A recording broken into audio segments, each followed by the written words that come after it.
What is going on, people? We are Tottenham TV here, back again with another post-match live stream for you guys. It is Christmas Eve, or on the eve of Christmas tomorrow, and Spurs are going to be spending Christmas in the top four thanks to a 2-1 victory yesterday at home to Everton. It wasn't pretty. It was definitely a very stressful game to watch. It was one where we're all probably on the edge of our seats, hoping we clean on for the result, and thankfully we did do that yesterday. We did cling on. We got the 3 points. That's all that matters. Joining me on today's stream is the always brilliant, the never too emotional, the always level-headed, the fantastic Brian Daigle is in the house. Big up to you, Brian. How are we doing?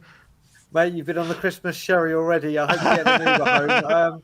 I think we've had a wardrobe malfunction today, as great minds think alike. Look at that. Come on. All I will say is, thankfully, you broke the uncle curse today. Because my sister had 5 kids, and one was a set of twins and hadn't won a single game the game after they were born, and you've gone and smashed that at the first attempt, so it's fantastic. Absolutely right. And look, it's been a very good weekend when it comes to results for Tottenham so far. I think everyone around us, obviously City didn't play, everyone around us dropping points, United losing, Arsenal, Liverpool drawing, Newcastle lost to Luton, and currently as we speak, Chelsea are 1 down, although Jackson is through on goal and he's screwed it up. So Agent Poch at it again at the moment at the Molineux. So we'll keep you updated with any goals that do go in that game as well. It is currently Wolves 1, Chelsea 0. Mario Lemina just putting them ahead a minute ago. But look, we are here to talk about Tottenham. We are here to talk about what happened yesterday and break everything down. So we'll get on with it. We'll start with a match review of the game yesterday. And yeah, look, it was definitely a stressful game to watch. It was definitely a game where Everton coming into this game, 6 wins out of 8, coming into this in really good form and with a lot of confidence. I think we saw that yesterday, didn't we? Even, to be fair, a lot of people saying how we started the game really well, obviously going 2-0 up and we did play some really good football. The 2 goals we did score were actually pretty good team moves on Tottenham's part. But even at 2-0, I didn't feel like we were massively on top and like blowing them away. We just put some good moves together.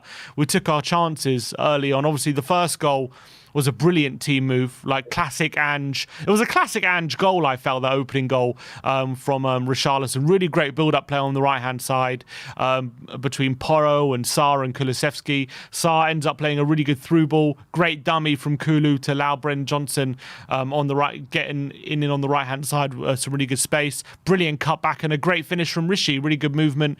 And look, he's got the Midas touch at the moment, doesn't he, Rishi? Scoring against his old club. 4 goals in 3 and really good finish from him.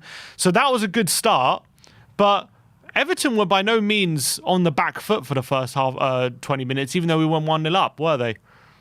Well, you look at it, we said in the preview that we need to come out fast, and it depends how Everton start, if they sit back and allow us or they try and match us. We started off like a house on fire. We really looked like one of those games where Spurs were up for it, Spurs were on it, and Spurs were going to run riot. And when we saw that first goal, which was a beautifully crafted goal, it looked that way. And then Everton started getting more and more into it. And in the end of the first half, I think everyone was just praying the ref blew the whistle. We lost a lot of composure towards the end of that half. But it looked, like I heard you in the instant match review you did at the stadium, some of the moves and the passing and the flicks from the centre of the pitch and the movement of Tottenham was a wonderful thing to see yesterday. And you thought this was going to be like another Newcastle performance. But Everton really gave a lot of determination, a lot of grit, and we made that a lot harder than it could have been. Or should have been, should I say. Well, look, I think that's probably harder than it should have been, but Everton are a very good side. I think they proved that yesterday for sure in how they came back into the game. Obviously, it was a brilliant team move for the first goal, as I said, and then just to talk about that first goal as well. I just think that position for Johnson just proves what Ange really wants from his wingers. Just that pace in behind, brilliant cutback as well, first time ball, and then a classic striker's finish from Richarlison. And that's it. I think that if I remember Conte talking about there was one goal. Last year or a couple of seasons ago, where like Sessegnon plays it to Doherty and we scored. And Conte after the game said, when that's happening, that's like a staple of like a Conte team, like how he likes to see his team plays. I reckon if you asked Ange yesterday with that goal, that was like a staple of like how Ange wants his team to set up and how he wants to get goals. Like very quick movement, really good build-up play, and then the wingers playing a very accurate, quick pass into the striker and scoring. That was after the 9th minute. After then, look, Everton had it even after that moment. Had a chance or two. Calvert-Lewin has a header forced to save out of Vicario to keep the score at 1-0. Then Spurs took a quick corner, took advantage. Again, look, good build, good move from the corner, good routine. Kulusevski again involved.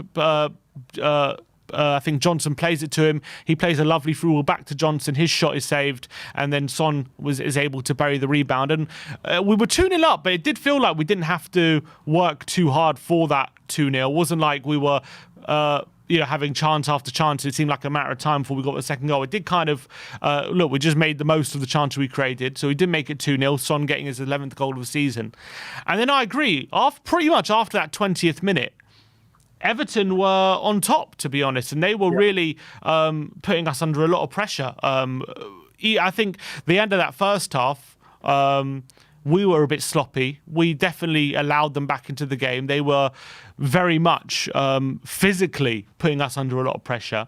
And obviously, they did get that goal near the end of the first half, but luckily for us, VAR steps in and rules that Emerson was fouled. What did you make of that VAR decision? Because Sean Dyche after the game has had a lot of complaints about that specific decision, saying that that sometimes in those cases where yes, it probably was a foul, but should VAR be getting involved in that situation? Is that a clear and obvious error? I think. As Spurs fans, we can agree Emerson was definitely fouled in that situation.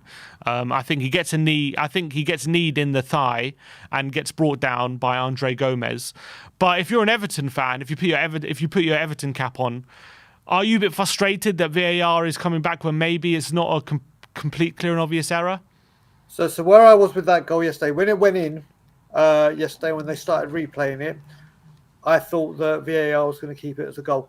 I really thought it was as soft as they come, especially again when you look at what happened with the Wolves, West Ham, elbow and nothing. I really thought it was soft. But then when I was doing anger management earlier this morning, someone said if Destiny Doggies was a yellow card for nothing against Forest last week, then that's a foul. When you look back at it, I've looked at it again, there is contact. I just think it's really, really soft.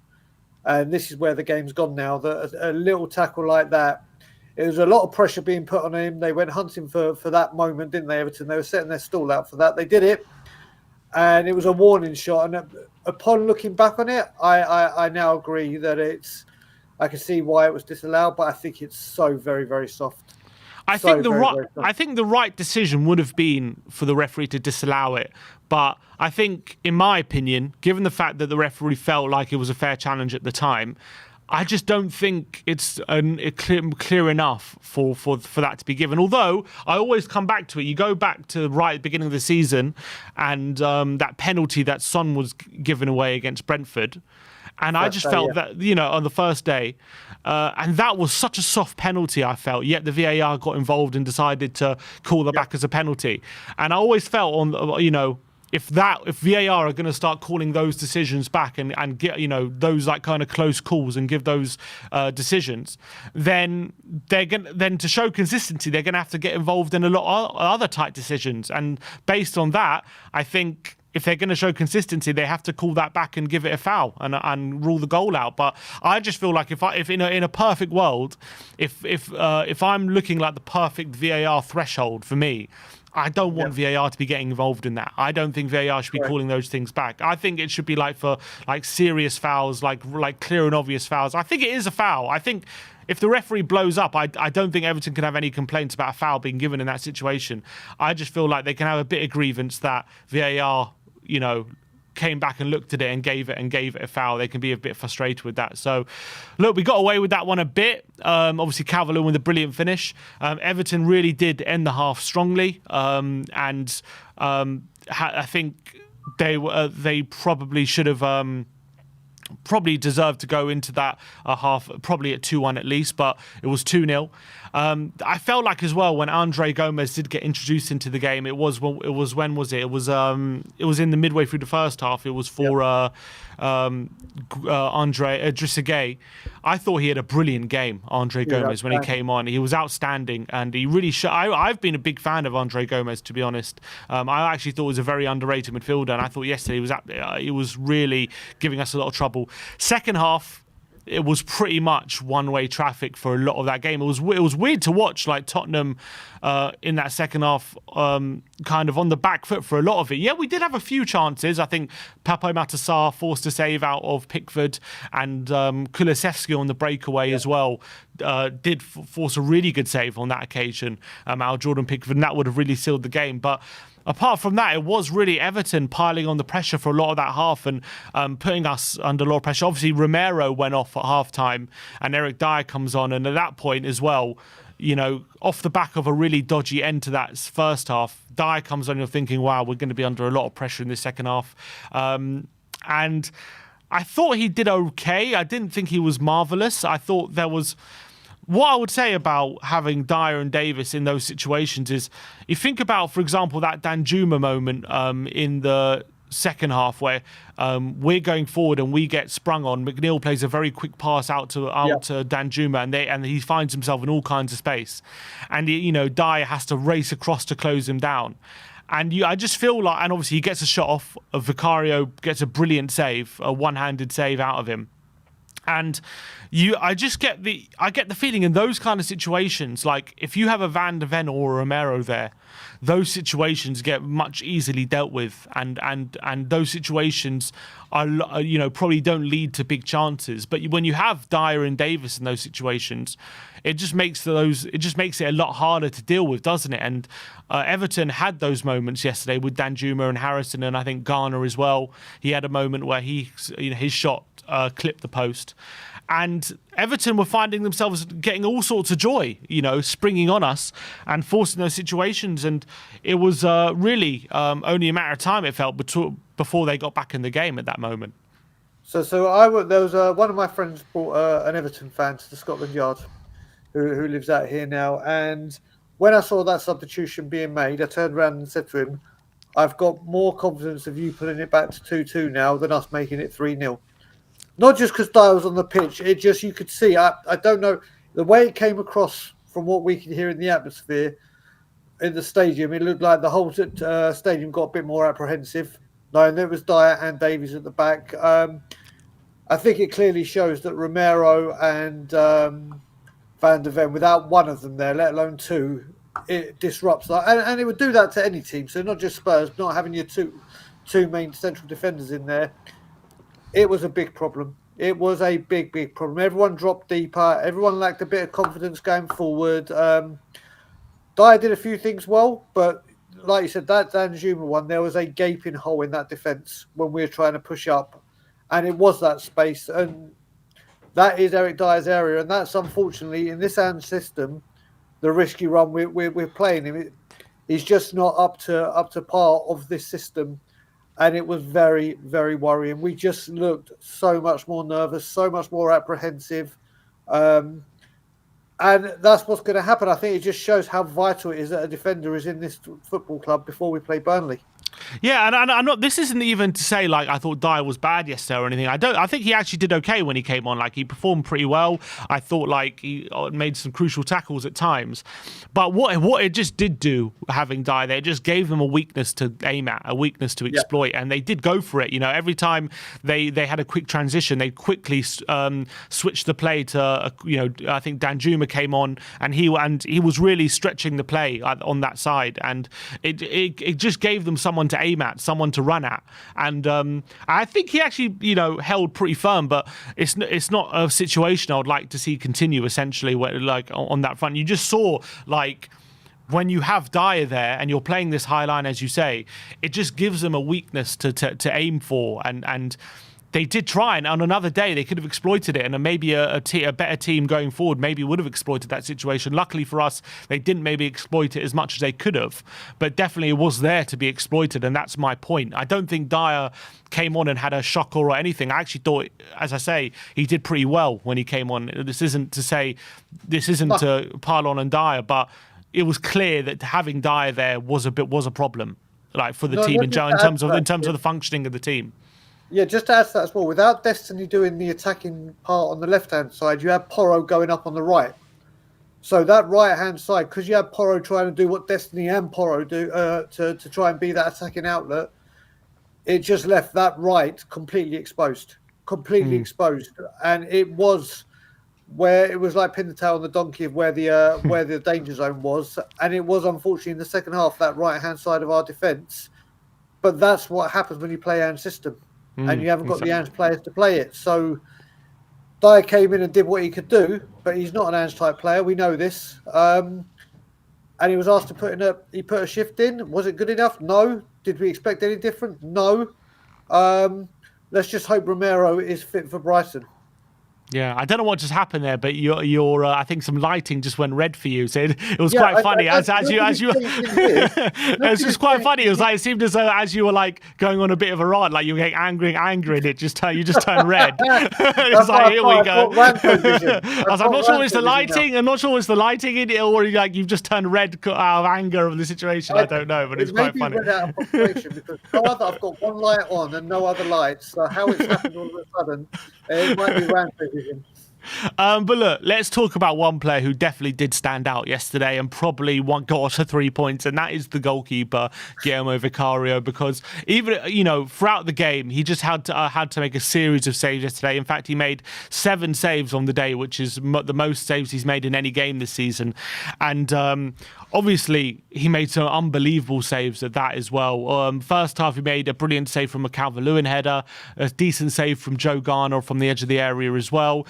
But second half is really up where he earned his money. Did some really good stuff, I felt, from corners, just getting some crucial punches where Everton were definitely threatening to score from a few of those corners. I think they had one cleared off the line, didn't they, from Tarkowski, and they helped really threatening. And then obviously the two biggest moments were his saves from Danjuma, the one where the left-footed shot, which looked like it was heading for the top corner, forced an unbelievable one-handed save from Vicario. And then whether it be luck or quick reflexes, you'd be the judge, but that chance right at the end where a really great ball from McNeil to the back post, Danjuma's running in. The flag actually did go up for offside, but on replays it did show that Danjuma was clearly onside for that moment, so it would have counted if it did go in.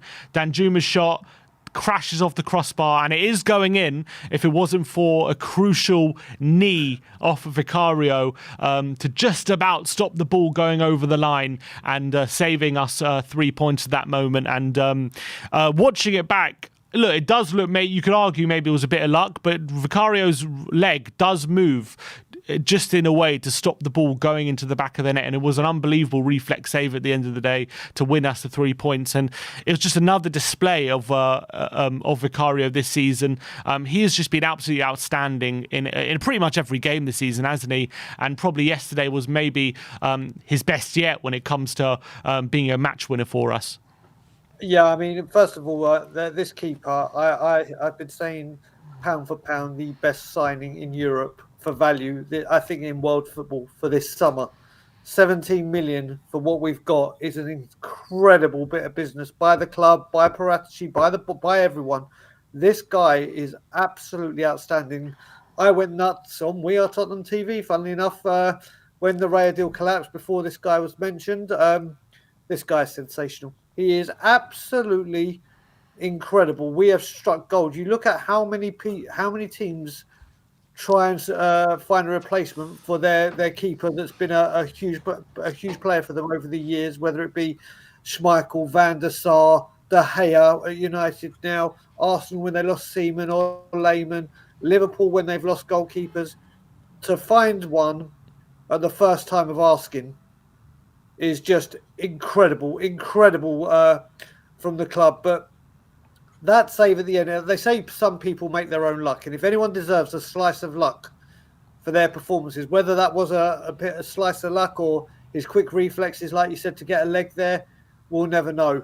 But boy, does he deserve it. That save from Danjuma kind of reminded me of the one he made against Silva against Man City, where it looks like he destined for that top corner, and somehow his agility to get there, he was absolutely magnificent. You look at people that said Schmeichel gained you like 12, 15 points a season and helped them win the league. Well, if we do get top four, which I think we will, he is a major, major attribute to it, or contributor, should I say. He has been absolutely magnificent. Even the commentary that we had here, and I can't remember who the co-commentator said, was, apart from Alisson, the best goalkeeper in the Premier League. Yeah, I mean, this season it's hard to. I mean, on form, it's hard to disagree with that. And you consider how much we spent on him; it was about £17 million, and you look at some of the prices that goalkeepers have gone for, even this summer. You know, you look at Chelsea signing Robert Sanchez for 25 million. You look at Onana, who went to Man United for what, 45 million. Some big prices for goalkeepers who haven't even performed half as good as Vicario has for that kind of price. So it's been an unbelievable piece of business. And yesterday, he really did win us the game. And sometimes you need, look, Spurs have played some brilliant football, and we've had games this season where we've blown teams away and, you know, dominated the ball. Yesterday wasn't one of those games. I definitely did think we struggled to, especially in that second half, just to keep the ball in their final third. We struggled to really play in their half, I felt like, in that second half. You know, the ball just kept coming back, and they were just, the turnovers were just relentless from Everton. They were so aggressive. And sometimes you need, you know, sometimes, you know, what happens with good teams is, you have those moments of quality, which we showed in that first half, and then sometimes you're on the back foot on occasion, and you need your keeper to bail you out, and you need to have a good keeper on the day, and that's what happened yesterday. Our keeper won us the game. He showed his quality, and you just got to give him all the credit, because I thought it was an astounding display. Another player who I actually felt maybe goes under the radar in terms of doing his job was Emerson Royale, I felt, actually, yesterday. And yes, maybe as a fullback in Ange's system, you want a bit more from him going forward, and you want him to do what Udogie does and get into those attacking positions. But, you know, I thought defensively he was actually really strong, and I thought he actually put in a really top performance. I thought he was, in terms of in our back line, he was one of our better players yesterday. And playing in an unfamiliar position, obviously at left back, playing that inverted fullback role, obviously, it doesn't really suit him, I feel, when he's like trying to go forward and support the attack. But I thought defensively yesterday, I thought he had, the stats show he had 8 interceptions, which is a record for a Tottenham player this season in a single game. He won 12 of his 14 ground duels as well, made 5 clearances. So I really felt, if I'm looking at the back line, he was probably the pick of the bunch yesterday in terms of defensive performance. Yeah, I mean, listen, with Emerson, there's the stats and the eye test, isn't there? And a lot of people go with the eyes and are quick to criticise him. What I will say about Emerson Royale, since he's been here, we bought him as a right back and then asked him to play right wing back. Then he played right wing back. He's been centre back, and now we're asking him to play left back. And we are so used to seeing what destiny provides us and what destiny does. And Emerson is not that player. He's the exact opposite. He won't rampage forward. He won't have an influence attacking wise. He won't be a powerhouse. He does what he does. I think in the second half, he got a little bit sloppy after the disallowed goal decision. I think it might have rocked him a little bit, but his first half performance was a good one. And listen, we're short on players. We're putting square pegs in round holes, and he got the job done. This is how threadbare we are at the moment. Yeah, 100%, and that's the reality. Got so many players missing, and crucial players as well in terms of how they fit in. We might have lost another one as well with Romero. We have to wait and see how bad his injury is. Hopefully, it's not too bad. Luckily, we have we play the latest of all the teams, I think, on Thursday next week. So maybe that gives them a chance to be fit. We'll have to wait and see. But if you're Ange and you're reviewing, the game yesterday, do you feel like he'll be more like delighted with the fact that with all the problems we had and the players missing, we were resolute, we found those moments of quality when we needed them, and we ended up grinding out that 2-1 victory? And do you reckon he'll be delighted with that, or do you think he'll be a bit concerned with how we allowed Everton to control that game for the majority of it, and he wouldn't have liked the kind of performance that he saw out there? I think it's very, very 50-50, Sim. I really do. Where, as you were saying it, you look at it, and Everton should have taken their chances, or should have at least done better and made Vicario work a little bit more with some of the chances they had. But they didn't take it. We grounded out a result. I must admit, once they scored, made it 2-1. If you thought there was going to be one more goal in this game, I think you knew that you had a feeling it would be from them as opposed to us.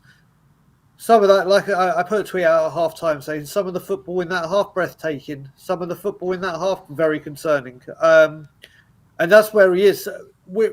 There's just lapses of concentration. Maybe that's personnel. Maybe even though he's been well off form, it shows how important Basuma is in these type of games. Even though he has been off form, even at Bentancur, we were missing that yesterday. I do think Pape Matar has gone well under the radar again. I thought he was fantastic yesterday. But yeah, I think when we go back to what Ange would have thought, we've seen what he says. He's here to win football matches. He said, I'm not just here to entertain, I'm here to win football matches. And he won a football match. So I think overall he's going to be more pleased than annoyed. But there will be those little things that are irking him, won't there? Yeah, I agree with you. I think in general, I think considering the circumstances, considering the players' minutes, and considering as well playing a good Everton team, let's be honest, who have been very consistent over the last 8 games, six wins out of 8. You can't take a win against them for granted, even if it was a struggle.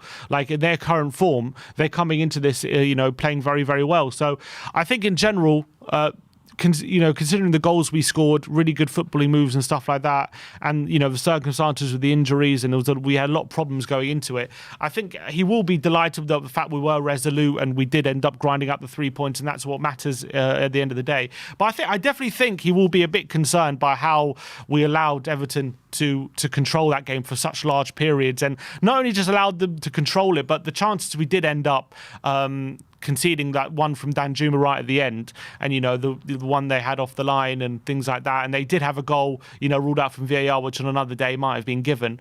I think he'll probably look at that and think there's definitely a lot to improve on, and there's definitely lots to look back on and think there are things we need to really work on if we're going to grow as a team.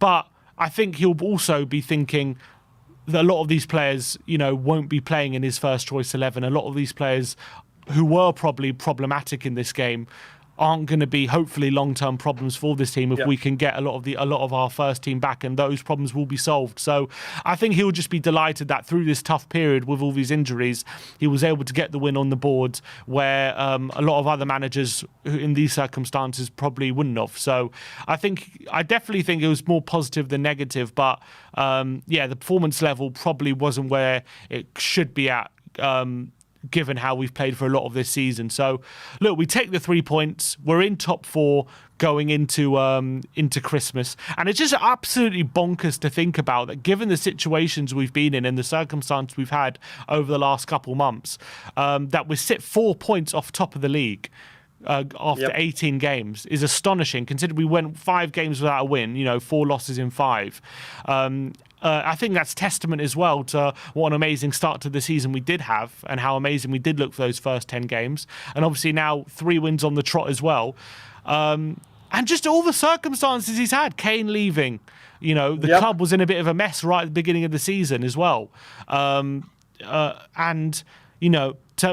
sit here if I told you that after 18 games we're going to be 4 points off the top of the league, you'd have been like, "What are you smoking? What are you chatting about?" This season was supposed to be a massive season of struggle, and obviously we have had our challenges, and there has been struggles, but we sit 18 games, 4 points off the top, and to think we're going to have all these players back, hopefully mid-Jan or in February.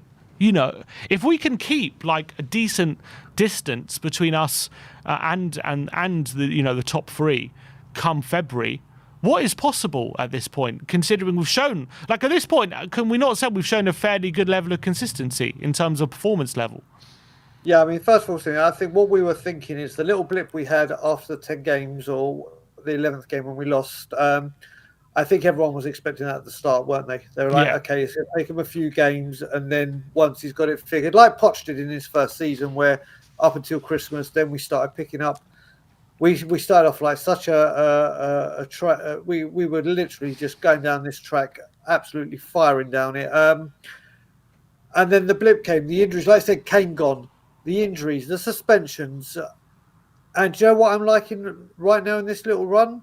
There's been time and time again where results have gone our way and we haven't taken advantage of it. Obviously, we weren't to know the Liverpool Arsenal game because that was after us, and Newcastle were playing at the same. But it was situations like this where results had gone our way and we didn't take advantage of it, and we haven't. Like you said, to be top 4 points off the top, at this time of year with the injuries yet to come back.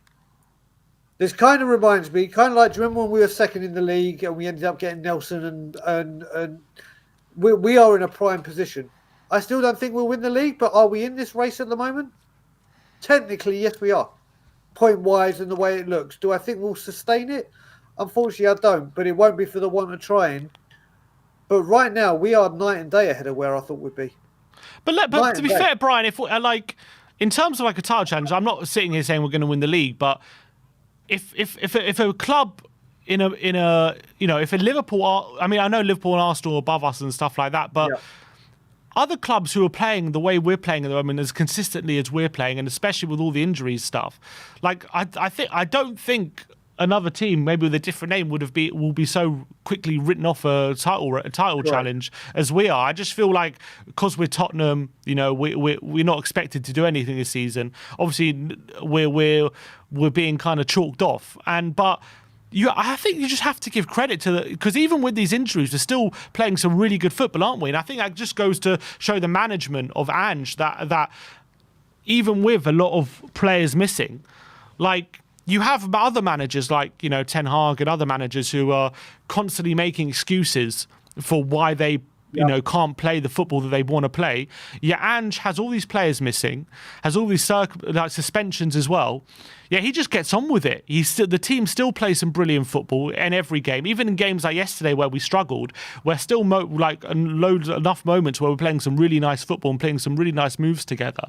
And I just think like we're showing a remarkable level of consistency and performance level. Like even in that winless run, we had some really good performances there where games where we were really unlucky to lose as well in those games. So like I just think I don't think we get enough credit, I feel like, for the performance level of consistent performance level that we have been showing this season.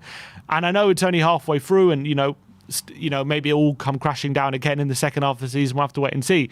But I'm just so proud, shocked, and impressed with how we've performed in this first half of the season, to be honest. So I think we deserve a lot of credit for how it's gone in this first half of the season.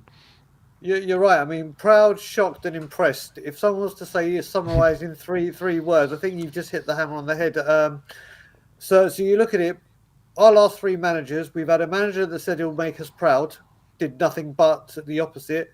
And then we had two very defensive managers that could not get a tune out of the players that Andrew's got. And he said, as he said famously to James Maddison, sign or not, you're going to see a completely different Tottenham Hotspur. And my God, have we? My God, have we? Even like you said, with the players that cannot, or you didn't think fit the system, they're managing to play in it. There seems to be a buzz around the players in the ground. You won't hear a bad word said about the manager within the training ground. There's no training ground noise or nonsense that people are getting treated unfairly or whatever it may be. I can't think of a manager that's come in and turned the club round so quickly. With 100%. limited, like what he's done, had to deal with, like you said, losing your star asset, your talisman, your record goal scorer, the injuries and suspensions, having 4 players come in, and I include Destiny as a new signing, Vicario, Van der Ven, Madison, settling in straight away. I think he's been absolutely outstanding, and you even hear the rival fans saying that they love listening to Ange or watching Ange. To go from the most boring team in the league to the most exciting is an incredible feat of achievement, especially when you look at the Liverpools, the Man Cities of this world.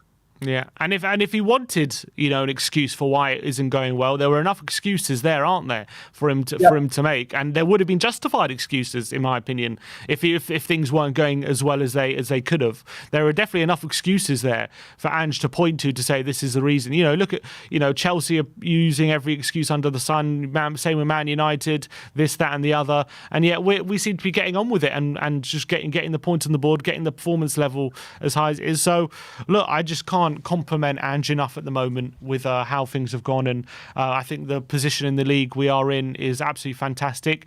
But that is the match review. We'll get into the player ratings in a sec. But before that, let's go through some comments. I see a lot of comments flooding in at the moment in the comment section. I'll read.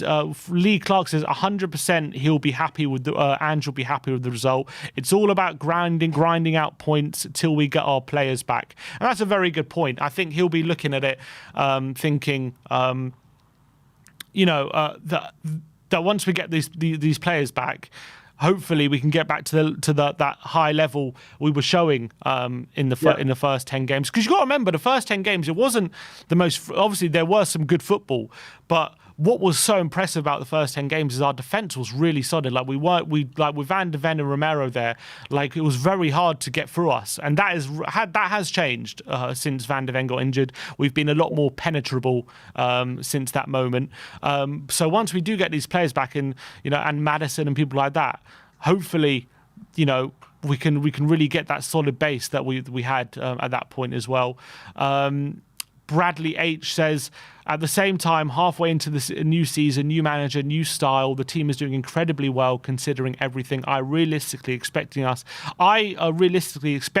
to get anywhere between 5th and 8th with the rebuild. And at this moment, no one can tell me that there's not a really good chance we can make it that top 4, is there? I will be disappointed. I'll be disappointed we didn't make top 4. I literally thought the same as what the comment you just read out. I can't remember his name that you just read out, but I was absolutely spot on with him. I was like 5th, 8th, get the FA Cup or the League Cup. That's huge progression for me, but now I would be disappointed if we get top 4. Though, if you give me the FA Cup or the top 4, I'm taking the FA Cup.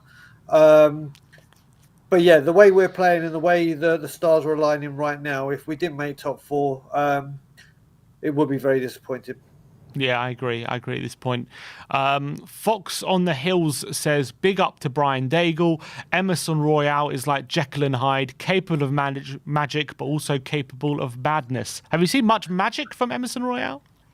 I'm trying to remember this season. I mean, if Nick was here, he'd run off a list for you. He has had his moments. He has. I think he came on against... who was it he came on against and he did really well, even though I can't remember the team he came on against. It'll come back to me. He comes on and he will do that job.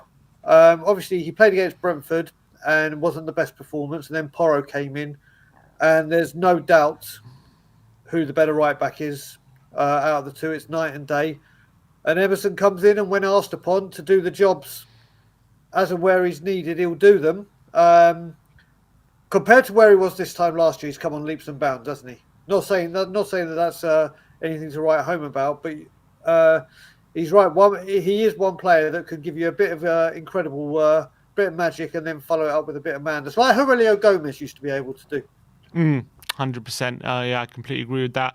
Cantab says Arsenal and Liverpool haven't suffered major injuries yet, like us and Newcastle. I think Liverpool is absolutely right. To be fair, Arsenal have had a few injuries, but I wouldn't say major injuries like to crucial players like we have. They did have Timber ruled out for an extended period.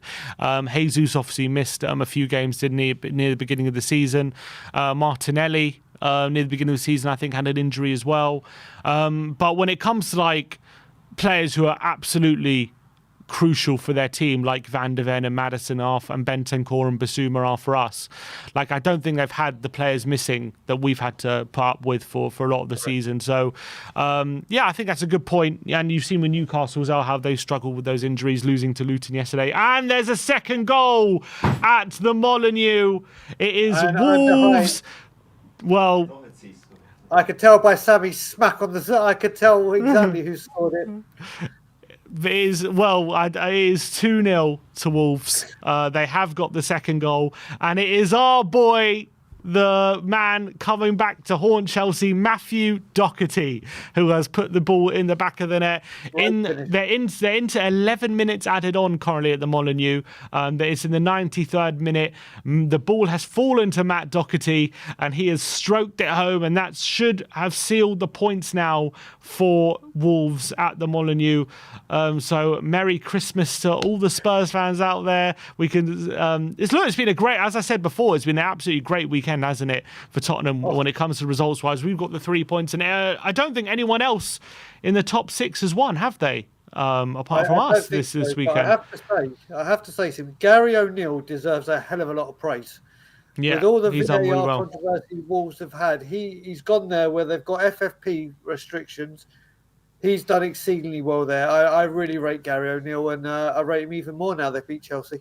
Well, to put it into perspective, with this win, if Wolves hold on for this 2-0 for the next 7 minutes or so, they do go level on points with Chelsea in 10th. Which is crazy to think about. All on 22. In fact, Chelsea will be level on points with Wolves and Bournemouth, who are... the Chelsea will be 10th on goal difference, Wolves 11th and Bournemouth 12th. So real mid-table battle there. Pochettino, they're zooming in on him at the moment, biting his nails, looking very frustrated on the sidelines there. So have you seen Wolf B in the chat? He must be buzzing right now. He must be absolutely delighted. I'll be back in literally 2 seconds. Just to go bathroom. I'll be back in 2 seconds. No problem. Absolutely no problem. So yeah, Chelsea 2-0 down. I'll get to some more comments then in the meantime as we wait for Brian, then we'll get into the player ratings. Ryan Mann says, big up Brian. Gary Neal has been fantastic. Let's not forget the refereeing problems they've had this season. Really good point. I think Gary Neal's doing a brilliant job. Bobby K, member for 22 months. Big up to Bobby K in the chat. Hope he's doing well. He says, big up Sim and Brian. Chat, Merry Christmas, everyone. And with a white heart emoji. Big up to you, Bobby K. Lovely to hear from you. Hope you're doing very, very well. I'm wishing you a Merry Christmas to you and the boys as well. And all the family. Surface says, apparently Garassi has snubbed Man United for Spurs. Hopefully true. We'll have to wait and see. I don't know how much truth there is to that. Paul G says, we'll be hoping for movement in Jan movement, especially with centre-back cover. That's where we can push this season, IMO. Look, and also that's a great point. If we can get some new faces in early and in Jan, that'll go a long way to just hoping that we can really... Oh, there's a goal at the Molineux. Chelsea have scored, and there is a substantial amount of stoppage time still to play there. So it is 2-1. Christopher Nkunku on the score sheet for Chelsea. So they have pulled a goal back there. So we'll make the last few minutes very, very interesting. Nkunku on his Premier League debut, getting a header in after a cross in the box from Raheem Sterling. So Chelsea are back in the game at the Molineux. It is 2-1. Can the Wolves hold on for the next 5 minutes or so? And there probably will be a few more minutes added on top of that because Wolves scoring. So 2-1 at Molineux. If any more goals go in, we will be keeping you updated. But there you go, 2-1 at the Molineux. Set to be a barnstorming finish there at that game. But look, without further ado, Brian Daigle is back in the house. So let's get into the player ratings. And we will start off the player ratings with Guillermo Vicario in this one. I gave him a 9. Brian gives him a 9 as well. I think he was both our man in the matches, and he really did win us the game with a series of strong saves throughout, which Everton will be kicking themselves. Maybe they didn't do better with, but look, we were under pressure for so much of this game, and we needed Vicario to be at his very best to keep Everton out and win us the 3 points, especially late in the game when we were under pressure. Those 2 saves from Danjuma late on were absolutely fantastic and world-class saves. Should have really, on another day, been 2-2 or even a loss on another day as well with Howe performing. But brilliant performance from Guillermo Vicario. Been signing of the season for the price we paid for him as well. And what a performance from him.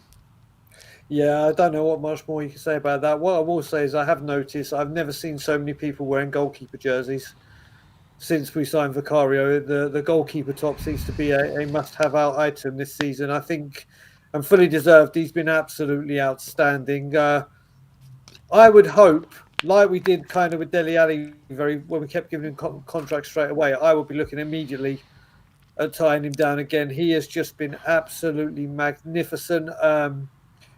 Just outstanding. That's all you can say about him. Absolutely right. So Guillermo Vicario, both gave him a 9. Next up is Pedro Porro. We both gave him a 6. I didn't think he had a bad game. Wasn't his best display overall. I've definitely seen him have stronger performances when it comes to his ability in the build-up when we're playing out from the back. I don't think he was able to find the really good build-up passes that we associate with Pedro Porro. I thought defensively, he was kind of caught out on a few occasions. He was the one caught out position on a few times on that side, I felt like, which allowed Everton to have some really good quality chances. I thought by and large he was decent, but unfortunately when Everton did have those chances, by and large they were coming out of his side. So game was 6. Yeah, I mean, what I'll add to that with Porro is, I said it this morning on Anger Management. You look at it, we talk about the central defensive partnership and how important that is, but those fullbacks together is another really important partnership. Like we saw with Walker and Rose. They operated together. They knew what they were doing. One would cover the other one. They knew when to push, when to drop. And I think him not having Destiny yesterday put a slight dampener on his performance because he was doing so much. And Emerson cannot do what Destiny was doing. So he had to tailor his game. So he was still quiet. For me, he's still our player of the season for me. Just ahead of Vicario. I think he's a wonderful player, but yeah, just lacking that little something yesterday. Yeah, just wasn't his best display of the season. That goes out without saying. Next up, we've got Emerson Royale. I gave him an 8. Brian gives him a 7.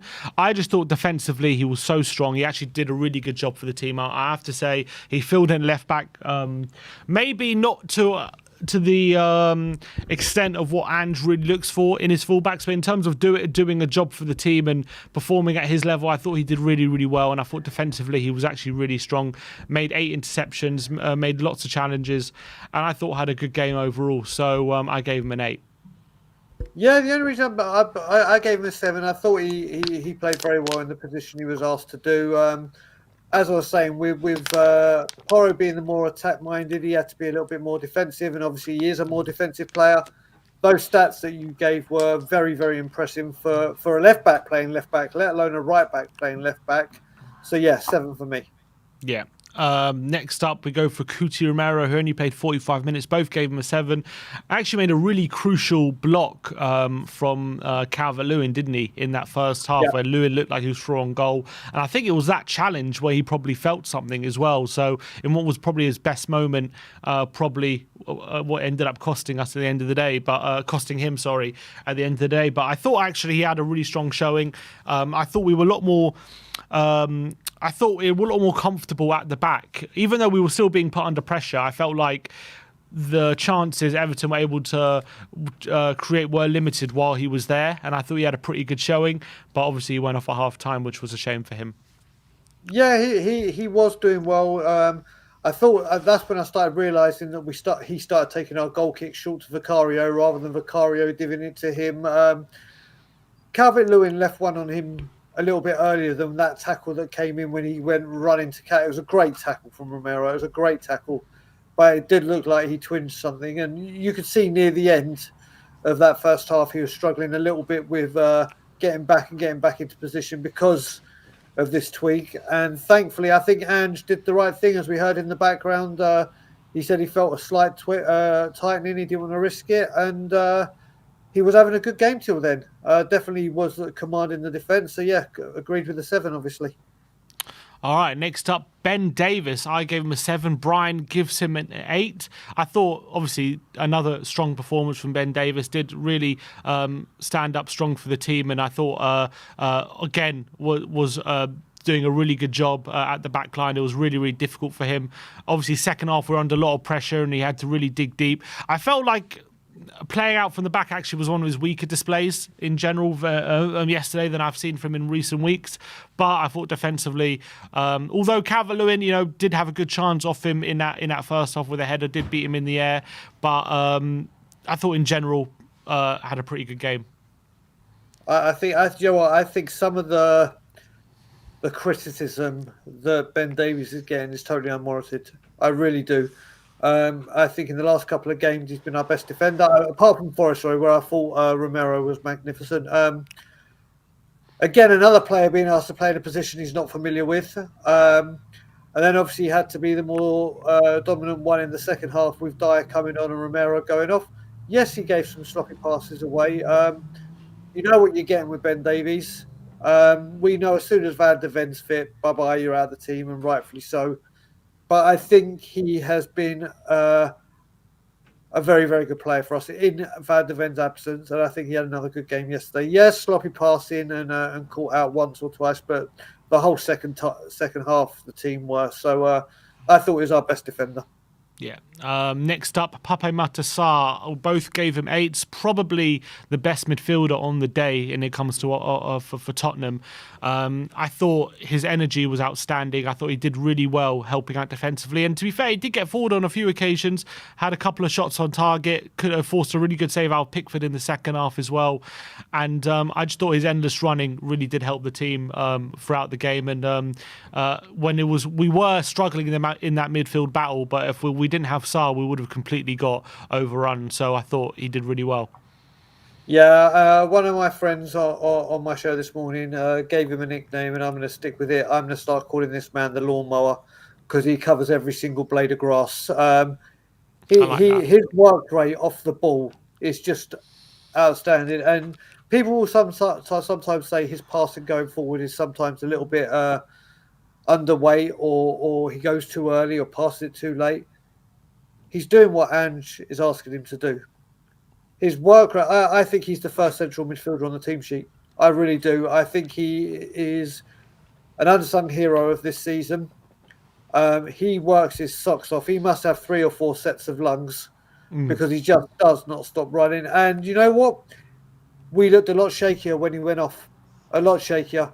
I think he had another very, very, very good performance, and I hope we will be hearing that he has signed a contract before he goes to the AFCON. Yeah, I completely agree with that.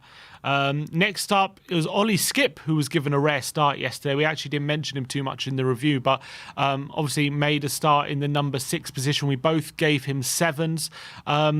I want to give Skip some credit because I actually felt him playing in that 6, he looked a lot more comfortable than I've seen him when he's played in maybe the number 8 position. I had a feeling, I do think this is probably his best position for him. I don't think it was an astonishing or outstanding performance by any stretch, but I felt like in that position, I was worried, like, is he going to be press resistant enough? Is he going to be able to move the ball quickly enough? Is he going to be able to make enough tackles? But I actually thought, especially in the first half, he was doing all that kind of stuff to a pretty good standard. I thought he was moving the ball pretty quickly, and I thought actually he was riding some challenges pretty well. I did think he'd started to lose the midfield battle a bit in that second half, and when Everton started to dominate, and James Garner and Andre Gomez were getting more and more influential. But I actually felt like he had a pretty accomplished performance yesterday, Ollie Skip. Definitely not of the level of what we've seen of a Bentancur or a Basuma or even Højbjerg when he's been at his best in that position as well. But it was definitely better from him from what we've seen when he's played in other positions. And also, you've got to take into consideration, what was it, his second start of the season. It's his first start, in my opinion, what is his preferred position. And I thought he did a decent job, so I gave him a 7. Yeah, I mean, I'm pretty similar to you. I think he carried on where he left off from Nottingham Forest. He made a shaky miscontrol of a pass at the beginning of the first half, and obviously a bit of pressure would have been on. But he did make quite a few important interceptions or last-ditch tackles in the midfield to stop counter-attacks going on. Some of his passing was nice and concise, and I think he did do well. We expect better, we want better, but like you said, it's his second start of the season. He came in, was asked to do a job, and I think he did it. Yes, he tired, but again, we know what we're going to get from Ollie Skip. And what for Ollie Skip's standard that he has set, was this a good performance? Yes, it was. Can he do better? Yes, but I think he did well yesterday. Yeah, I completely agree. I was pretty happy with him. I thought he did decent. Next up, we have Kulusevski, and we both gave him a 6. Look, it was a bit of a weird one for Kulusevski because he was involved in both the goals we scored. Obviously, a lovely dummy for the first goal, and then a really nice little slipped through ball for the second goal as well, which helped obviously Son tap it in to Brennan Johnson.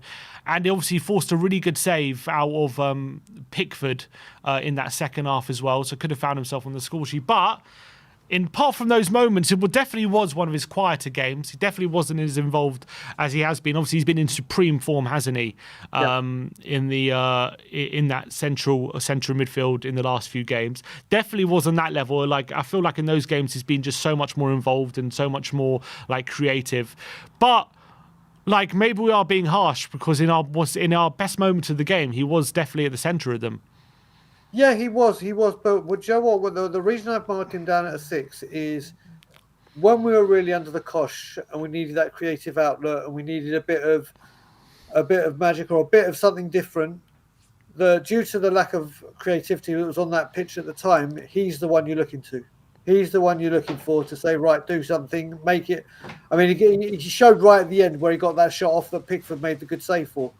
I just want to see more of that in times where we're a little bit depleted and we need to change the start or just get a stamp on the ball and gain possession back and take the game back into our own hands. He just wasn't there. He came alive again at the end, but it was a quiet game by, like you said, the high standards he set recently. Yeah, definitely. I think we compare it to his recent performances, just wasn't at that level. But actually, look, I think it goes to show what a great player is. Where even when he's maybe not having the best of game, he still comes up with crucial moments of quality, which actually proved decisive at the end of the day. So really good. Next up on the right hand side, Brennan Johnson. I gave him an 8. Brian gives him a 7. Obviously, ended up the day with 2 assists. Brilliant cutback for Richarlison's first goal, and obviously got him behind and had a shot, which forced a save from Pickford, and then Son ended up with the tap in. Ended up with 5 key passes on the day, which was more than anyone else on the pitch. I thought he was probably our most threatening player. He was the one getting it behind and really stretching the Everton backline. I did get a bit frustrated with him in the second half, where I thought he was losing the ball a bit too often and putting us under bit too much pressure. But I think when it comes to in our forward line, who was our brightest player and who was the one who ultimately proved decisive with his actions, I did think it was him, and I thought he ended up with quite a strong performance. So I did give him an 8. Yeah, I mean, this is another one that seems to be coming in for a bit of criticism, as in Brennan Johnson. And I understand why people are doing it because of the price tag at 50 million. It's a big outlay of money for this signing. But I look at it, he came on the transfer deadline day. So he didn't have pre-season with Ange to get up to his fitness requirements, didn't get a chance to get up to learn Ange's style of play. Started playing, then obviously got injured in the North London derby. Took a while to come back, then came back, was playing on the left. Then played on the right in recent games. Newcastle, I thought he was great. Forest, he went off injured. And he came back yesterday. The pass for Richarlison's goal is textbook. It is just incredible. Whipping that ball in, pinpoint, it had to be at the right place because the Everton defender was coming there. And I think he's worked a lot on his tracking back. He's still a little bit indecisive for me. And I don't know if it's because he's come, and this is no disrespect to Nottingham Forest. that we're different kettle of fishes. There's different levels of expectations, and whereas at Forest he was the star last season and kept them up, and he could try these things, and Forest would have their hopes. I don't think he feels as confident as he did at Forest as he does here, but I think he is going to grow into this, and there are signs showing, and you can see with his pace. His pace is electric, and once he's fully confident and fully settled in, I think we have a star on our hands. And he tired near the end, and a couple of his decision makers. I mean, the one bad thing is he could have got a goal if Sonny had passed it right at the end, or in that second half, but Sonny went for goal. Or I can't remember if he went for goal or made the wrong decision. But I think Brennan Johnson is taking a lot of splitting opinions because A, the price tag, and B, he's been very stop start. But time will grow with him, and I think he will prove to be a very, very valuable asset and a great player for us. Yeah, completely agree. I think he's actually had a pretty decent start to his Spurs career, considering. And I think what I like about Johnson is, in pretty much every game he started, especially on the right hand side, he's been very much involved. He has very few games where he's like completely anonymous and he's out of the game. And for a young winger, especially the way he likes to play, I think that's really important, and I think he's doing well. Next up, we have Richarlison. Both gave him sevens. Got on the score sheet again. Third game in a row. He's on the score sheet with a really proper striker's finish, that, wasn't it, from Richarlison? Yep. Really, really good run to the near post and a really clinical finish into the corner. Good pace. And I thought he actually did a pretty decent job while he was on the pitch. Obviously, Ange confirmed after the game that he came into this game probably not 100%, feeling a bit of pain in his back. But I thought, actually, again, his hold-up play was a bit better in general. And again, he's looking sharper. Apart from the goal, obviously didn't really threaten too much the Everton backline, but I thought he did a decent job for the team overall, and took his goal really well. So gave him a 7, and that's 4 goals in 3 games for him now. Exactly. You know what? After the Newcastle game, people said, he's done it one game, let's see him put a run together. Then he scores against Forest. It's like, yeah, well, it was fun. And now he scored that goal. I think if this game was last season, he doesn't even make that run to get there. And if he gets there, he might not have even put it in. He took that with supreme confidence. He was integral in some of the first half flowing moves with the tricks and the flicks. He was central to them, and his work rate has never been in doubt, has it? He always puts in a shift. It's just you haven't been put in there for your work rate. You've been put in there to put the ball in the back of the net. And since he's played with a left winger on the left wing, a right winger on the right wing, and a bit of creativity, he's found his form. And I fully expect him to start and score against Brighton and Bournemouth. And he's grown in confidence, and let's hope it continues because I'm really liking what I see from him. Yeah, me too, 100%. Next up, we have Heung-min Son, who both gave him a 7. Obviously, did get his goal. One of the more simpler finishes you're more likely to see from Heung-min Son on the day. Just tapped home after probably Pickford would be a bit disappointed how he just parried it straight to Son. Probably could have done better with that save. I felt Jordan Pickford at that time. But Heung-min Son obviously took the goal really well. Did start again on the left. I thought in the first half he was a bit threatening. Did take on Patterson a few occasions looking to get at him. Did drift out the game, I felt, in the second half before he went back to central striker, where I thought he did look a bit more threatening again without really testing Pickford or really getting in many goal scoring positions. I thought when he did get the chance to get on the ball, he looked decent, but it definitely was one of his more quieter games when it comes to just how involved he was in our attacking play. Yeah, I mean, the first half, he obviously got his goal, and he's now scored more than he did last season. Obviously, we heard the interview after where he spoke about just how much pain he was playing in last season, and how much different it is for him now, and he's happy, and he's beaten that goal-scoring record from last season. The thing that really impressed me with Son yesterday, and I took a close eye on this, wasn't what he was doing on the ball, it's what he was doing off the ball. His willingness, and we know this is what we expect the team to do, but to run back and fill space that has been left out when other players are going forward. I really, really did enjoy watching him off the ball yesterday. On the ball, like you said, when he got on it, he was always looking to cause damage. But I think a lot of him going quiet in the second half was just how well Everton played. Everton really play, like you said, and like we said in the preview, they are an informed team. Sean Dyche has got them playing in a system that they know what to do. and they were troubling us, which had an impact on us going forward. Still think, like I said, that chance Brennan Johnson could have had if he had crossed it into or laid it onto him.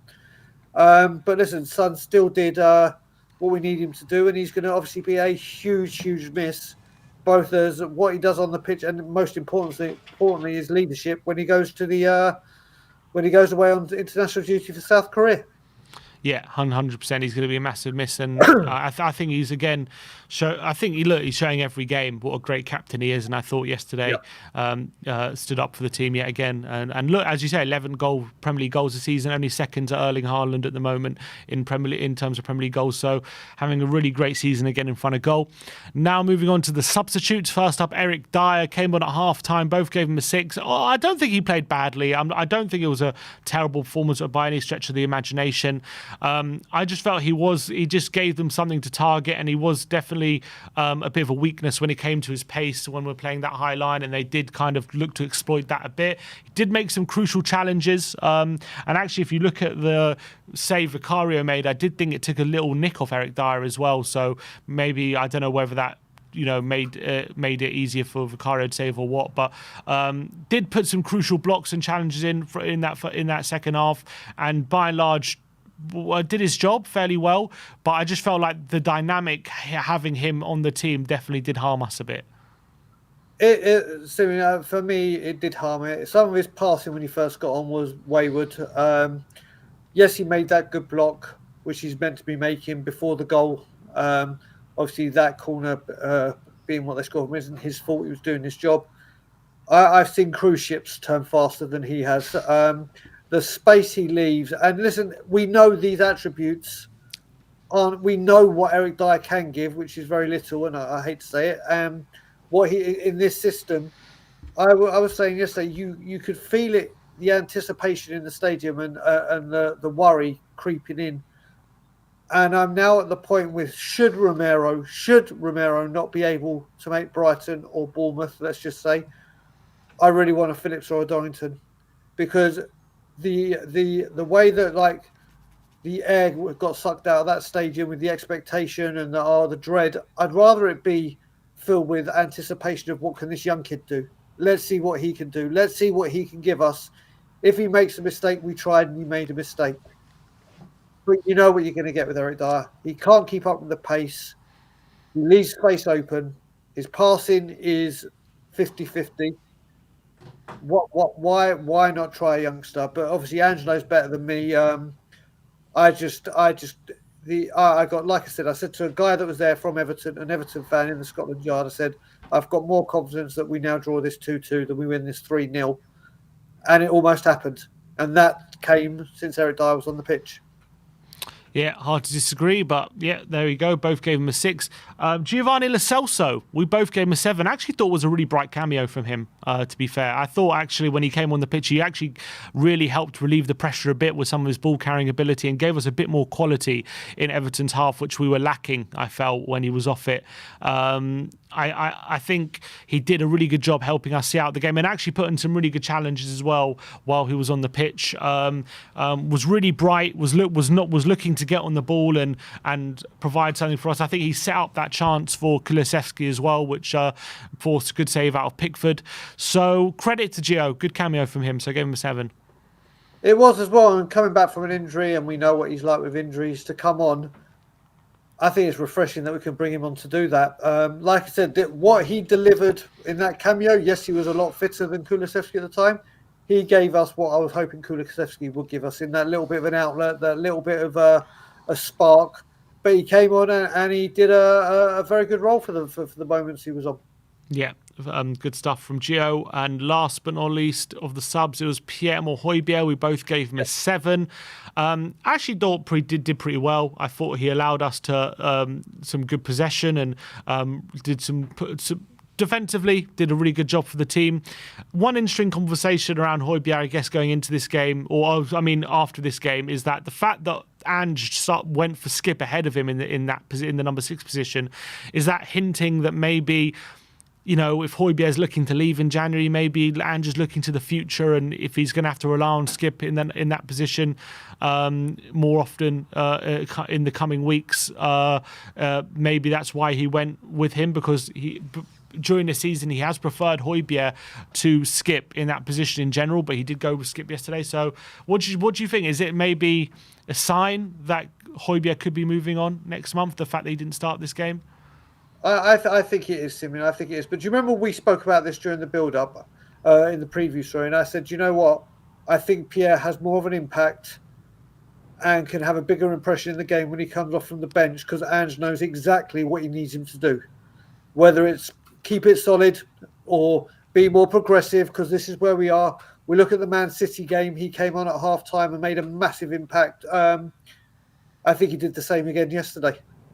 I think as much as I love Pierre, and I'd rather he start than Skip, I actually think Pierre-Emile Højbjerg is doing a better job for us coming off the bench when he knows where the game is and what we're setting out to do, rather than starting it. I think he's having a much more impact coming off the bench. And I thought yesterday he came in and did exactly what the manager asked.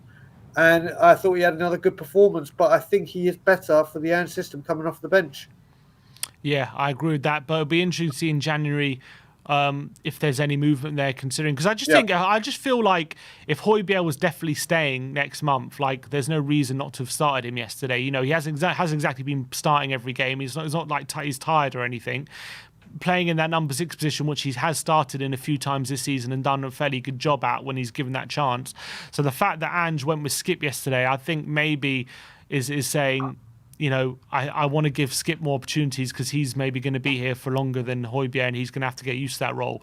So maybe that is a sign that Højbjerg, maybe his days are numbered in terms of maybe he could be going next month. But we'll have to wait and see. I did think Skip did all right, which we spoke about before.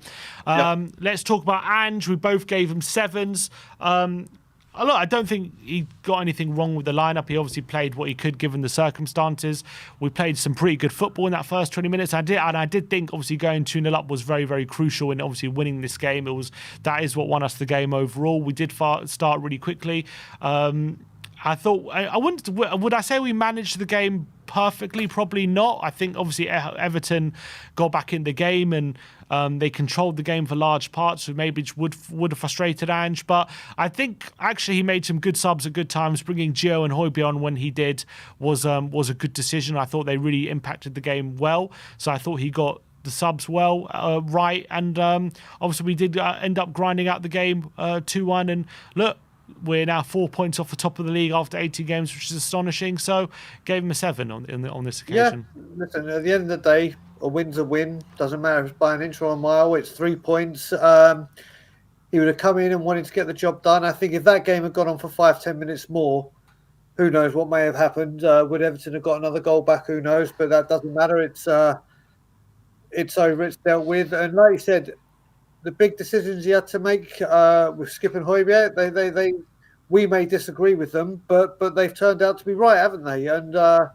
he keeps doing it. Sometimes I do question the timing or the nature of the sub, but more often than not, he's proved me wrong happily, and that's why as a manager I'm not. And yeah, you can't say he did anything badly, did he? He's playing a depleted squad, and as you said, we're going to Christmas top 4 points off top, and he's getting the job done. 3 wins on the bounce. Absolutely. So that is it for the player ratings. Let me know your player ratings in the comment section below. But yeah, look, got the win in the end. Before we move on to the takeaways, let's just look at a few comments. 6 Yard Box says Højbjerg is going. That is simple. No way he is sitting on the bench. Good and Great says Spurs are finished. No Son, no Maddison, no Van de Ven, no Sarr, no Basuma. Well, look, we've had challenges already this season and gotten results, so I wouldn't quite say we're finished, but we'll have to wait and see. I'm sure that it's going to be very challenging January. J Mac says, I agree with Sim. Ange giving Skip the opportunity to get him up to speed. Thanos XRY13 says Lo Celso instead of keeping the ball and control our game was trying fast attacking. 5 for me. Maybe as a point, maybe he should have managed it a bit better instead of always trying to go forward. But I thought he had a pretty good cameo, in my opinion. Really helped with some quality. Surface says a lot of people seem to rate Højbjerg. I don't, can't move it quickly. I do think that he has a problem with that when he has to make some, 100%. make quick passes, quick decisions. He definitely struggles sometimes. Joris Walter says, I think letting Pierre go in January is crazy. We need someone as cover that's reliable. Let him go in the summer. Definitely a good point there. I mean, if we let him go without having a replacement lined up, we are definitely leaving ourselves extremely short in January. So it would be a very risky move if we do let him go. I completely agree with that. So I don't disagree with what he's saying there. Joris Walter says Son is the nicest guy on the planet. I think he's the real Dalai Lama. I think Dalai Lama has some competition when it comes to Sonny, that's for sure. I completely agree with that. All right, let's move on to the 5 takeaways then, going into this game. And let's start off with Vic on form. This is Vicario, obviously won us the game, made 7 saves on the day, which is more saves than he's made in any game this season. Obviously his saves on the day were absolutely crucial to getting Spurs all 3 points yesterday in a game we were under pressure. Everton were really peppering us with shots and chance on goal, and obviously his 2 saves from Danjumile on were really decisive in getting us those 3 points. So unbelievable performance from Vicario, and he's having a brilliant season, and yesterday he was really the match winner. Yeah, I think you need to change that word from Vic on form to Vic on fire. Because that's what he is. I can't keep emphasizing how wrong I got it with Raya and wanting him. This guy, it just blows my mind. Do you know what I've loved about it as well, which I think has obviously helped, is obviously his command in English. He comes in here. There's no translation issues. He just comes in and he is. To sound cliche, he's fit hand to glove, really, hasn't he? At this football club, he's got all the passion, all the emotion of us fans that we love to see. His commanding in goal. One of my very good friends, James, went to the Shakhtar Donetsk game before the season. Said the thing that surprised me the most or amazed me the most was he's non-stop communicating and non-stop shouting with the team, and he's just been an incredible acquisition for the football club. And hopefully this is the next one that will be with us for 10, 11, 12 plus years, because we have a magnificent keeper on our hands. Yeah, absolutely. Couldn't agree more. Okay, next takeaway. Let's go. It's Skip in the 6. That is the next takeover. Obviously, Ollie Skip did get his opportunity in that position for the first time this season, only a second start of the season. And I thought, by and large, wasn't an amazing performance, but I thought it was steady and I thought it was solid and I thought he did a pretty good job. Won 4 of his 5 ground duels, had a 92% passing accuracy, had 2 tackles, completed 2 of his 3 long passes as well, and he was dribbled past 0 times. I just think when I'm looking at Ollie Skip in that position compared to how I've seen him play in the number 8 position a few times this season, I just think looked a lot more comfortable and accomplished in that position. And I think going forward, if we are to give him minutes, I think that's probably going to have to be his position, in my opinion. Yeah, I think you're right there, Simon. And also, you got to look at it. We are going to be needing him throughout January whilst Bissam and Sarr are gone. The way our midfield is depleted at the moment, he is going to be getting minutes, like it or not, if you're a Skip fan or not. And if this is his preferred position, what better time to start giving him some minutes to familiarise with the role and get some minutes behind him. Like I said, only his second start. He is going to be there. He is going to be the midfielder, unless we bring a midfielder in quick as well. I think he is going to be starting there for the foreseeable, or at least till Sarr comes back and Bissouma. Or Bentancur, but we're not expecting them till February. So we are going to see Skip. So let's hope he continues in the number 6, because like you said, I think that is his position in the midfield, isn't it, where we get the most out of him. Yeah, completely agree. Next up, Royale fills in, and he did. Look, I thought he did a good job, in my opinion, filling in at left back in place of Udogie, where I thought there was a lot of concern, going into this game, how he would perform. I did think, obviously, going forward, he doesn't quite offer the same threat as Udogie does in that position. And, Ange likes his fullbacks to get forward and support the attack. But I did think defensively he was top notch. And I thought he really did help us keep Everton at bay at times throughout the game. And I think he was probably the pick of the bunch defensively for me. And the stats read, 8 interceptions, most of any Spurs player in one game this season, 5 tackles as well, more than any other player on the pitch. Going in terms of offensively, 1 key pass, 1 out of 1 dribbles completed as well, but won 12 of his 14 ground duels, which is an astonishing amount ground duels to win as well, and completed 5 clearances. So I do think he deserves praise for his performance yesterday.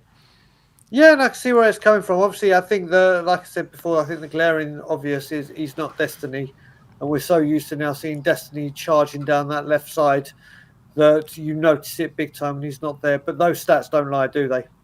And until Reguilon comes back, if we keep Reguilon, he is our only cover for Destiny. So being put into...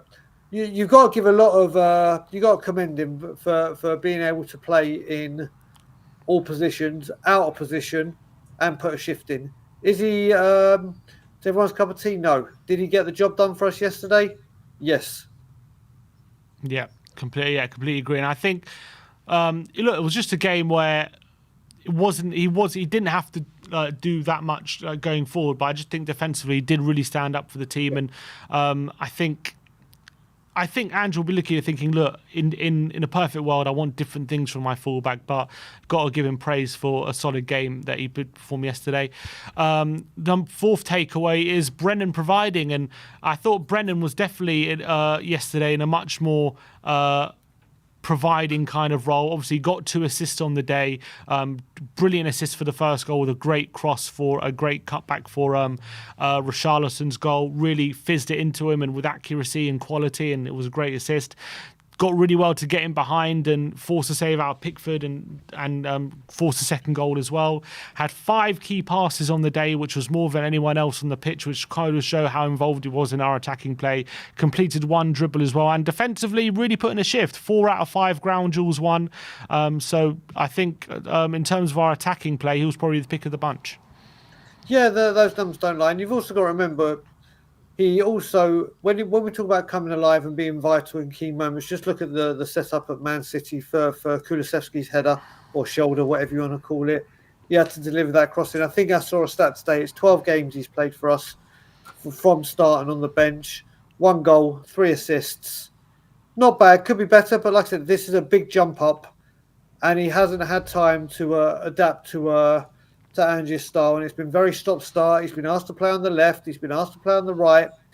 The right is where he can do it, and we saw with the first assist, his blistering pace is there for all to see. When he is proper settled and when he is had a consistent run, I think the goals come. I think the assists improve, and again, those extra stats that you just reeled off just go to show the improvement. I think a lot needs to be said as well on his tracking back. We saw at the Arsenal game when we were there, Sim, he wasn't tracking back and helping Destiny, and Destiny was having a bit of a torrid time in the first half when he was playing on the left. But he's worked on that, and I don't think enough people are seeing that he's worked on that.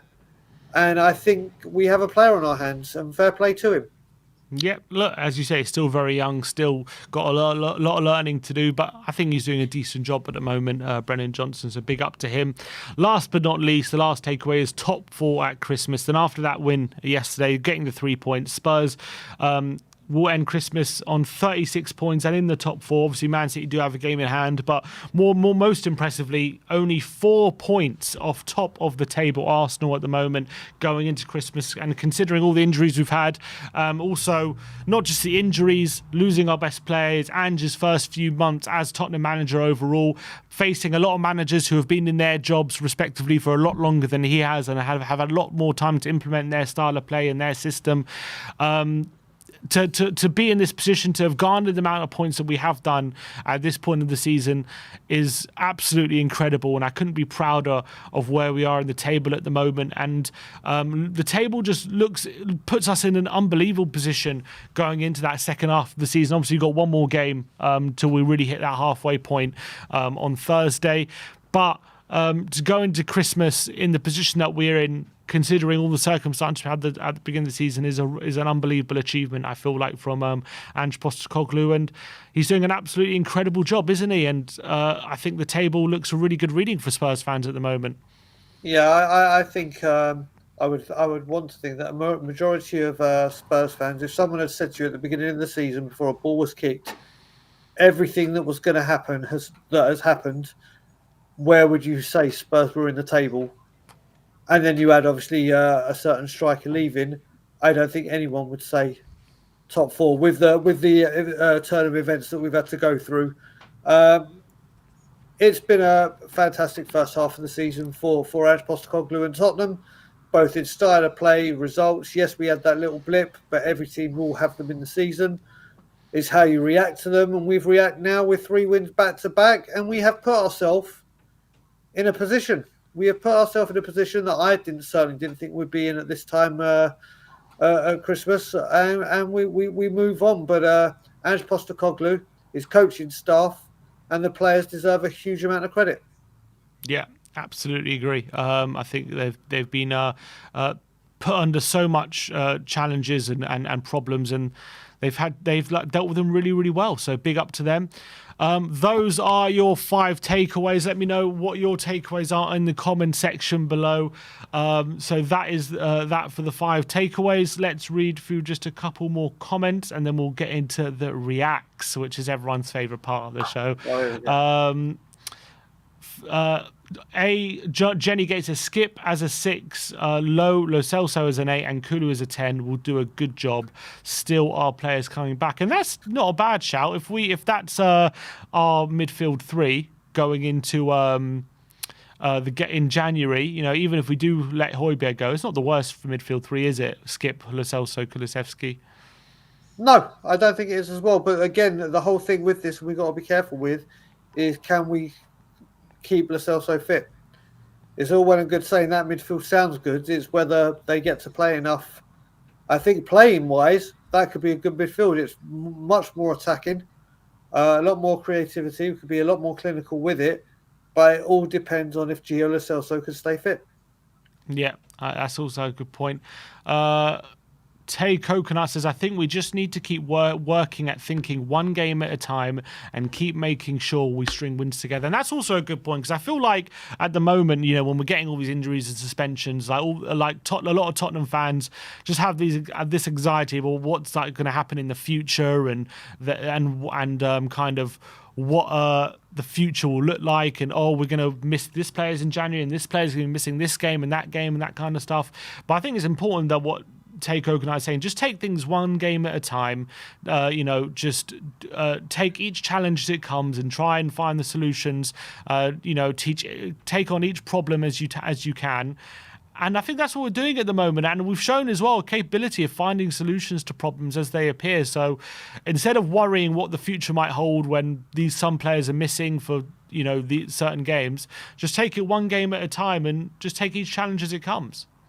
I think what we need to add to this as well when it comes to it is, as you're looking at it and taking one game each day as it comes, when all these games got moved at Christmas for TV or whatever it may have been, we all get annoyed, because especially the fans that are travelling to Brighton or whatever, because they thought it'd be Boxing Day and it's a Boxing Day tradition.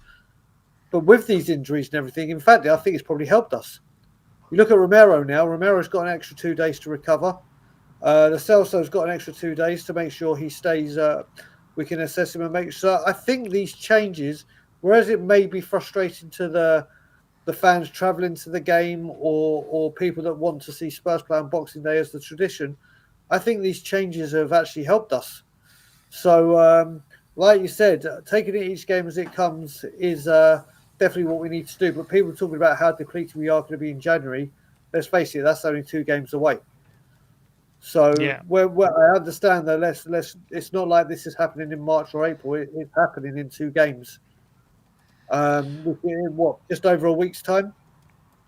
Exactly. That's absolutely right. But to be fair, thankfully we actually don't have that many Premier League games in January, which is thankfully a good thing. When we, it's not like December where we have 7 Premier League games. I think we're scheduled to have 2 Premier League games in January, but then I think as well they will be missing, probably depends how late in the competition they go, but it's likely they'll miss the first game in February as well. So that is 3 Premier League games, not insignificant, but as well not something that's like too much to deal with potentially if it's only that amount. So I just yeah. Well, that's very quick, Sim, is it could be potentially 2 FA Cup games as well.